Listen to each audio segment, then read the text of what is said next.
Hello guys, मेरी नई video में आपका स्वागत है। आज हम सीबीसी रिपोर्ट पढ़ना सीखेंगे। सीबीसी रिपोर्ट के अंदर हम मेनली हीमोग्लोबिन, आरबीसी, टीएलसी मतलब डब्ल्यूबीसी, प्लेटलेट्स, इन सब चीज़ों को देखते हैं। तो हीमोग्लोबिन से शुरुआत को करते हैं। हीमोग्लोबिन की नॉर्मल वैल्यू जो एडल्ट के अंदर होती है वो 13 से 17 होती है जीएम पर डीएल। तो यहाँ पर हीमोग्लोबिन की वैल्यू कितनी बता रहा है? 15 बता रहा है, मतलब नॉर्मल वैल्यू है। अगर हीमोग्लोबिन की वैल्यू डिक्रीज हो गई, इसका मतलब पेशेंट को हीमोग्लोबिन की कमी है, पेशेंट एनीमिक है। इसमें हम पेशेंट को ओरल थेरेपी, आयरन, सुक्रोज के टैबलेट इस्तेमाल कराते हैं। और अगर कभी पेशेंट का हीमोग्लोबिन बहुत कम रहा, 8.7 पॉइंट रहा, तो फिर वो टाइम में हम आईवी फॉर्म के थ्रू इंजेक्शन आयरन सुक्रोज को देते हैं। इसी के साथ जो आरबीसी रहते हैं हमारे रेड ब्लड सेल्स, अगर एनीमिक कंडीशन रहेंगी तो इनका जो वैल्यू रहेंगे वो डिक्रीज हो जाएगा। तो अगर कभी आपको कोई एनीमिया की कंडीशन रही है तो आरबीसी कम हो जाते हैं। इसके बाद मेन जो है टीएलसी, जिसे हम डब्ल्यूबीसी बोलते हैं, इनकी नॉर्मल वैल्यू जो है तो 4000 से 11000 या 10000 है। अगर ये 4000 से कम हो जाए तो इसे हम कंडीशन को ल्यूकोसाइटोपेनिया कहते हैं। मतलब कि डब्ल्यूबीसी का जो रेंज है वो 4000 से कम हो रही है, तो ये वायरल इन्फेक्शन की वजह से होता है। और अगर कभी डब्ल्यूबीसी की वैल्यू 11000 से ऊपर जा रही है तो इसको हम ल्यूकोसाइटोसिस कहते हैं।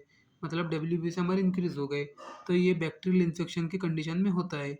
इसकी वजह से हम इन्फेक्शन का अंदाज़ा लगा सकते हैं, इन्फेक्शन पहचान सकते हैं कि कौन सा इन्फेक्शन हुआ है।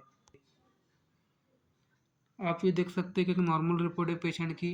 तो उसके बाद हम लिम्फोसाइट्स का देखेंगे कि लिम्फोसाइट्स कब इंक्रीज होते हैं। तो लिम्फोसाइट्स वो कंडीशन में इंक्रीज होते हैं कि बॉडी के अंदर क्रोनिक इन्फेक्शन रहे।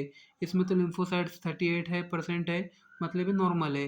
अगर 40% इसके ऊपर जा रहे हैं, 60 70 80 जा रहे हैं, मतलब बॉडी में कोई ना कोई क्रोनिक इन्फेक्शन है। इसी तरह से जो इसिनोफिल्स होते हैं सेल्स, तो वो कब इंक्रीज होते हैं? एलर्जिक कंडीशन में। अगर बॉडी में कोई एलर्जिक रिएक्शन हुआ है या कुछ हुआ है तो उसकी वजह से इसिनोफिल्स जो है हमारे, तो वो इंक्रीज करते हैं, 6% से ऊपर जाते हैं। इसी तरह से जो बेसोफिल्स होते हैं, तो बेसोफिल्स कब इंक्रीज होते हैं? जब बॉडी के अंदर पैरासाइटिक इन्फेक्शन हो तो बेसिफिल्स काउंट इंक्रीज होता है। लास्ट में हम देखेंगे platelet count. Platelet count normal जो होता है तो 1.5 लाख टू 4.1 लाख पर क्यूम होता है। अगर प्लेटलेट काउंट आपका कम हो जाए तो ब्लीडिंग प्रॉब्लम हो सकती है। अगर कभी काफ़ी प्लेटलेट काउंट कम हो गया बॉडी के अंदर तो ब्लीडिंग हो सकता है। ये बहुत इंपॉर्टेंट है।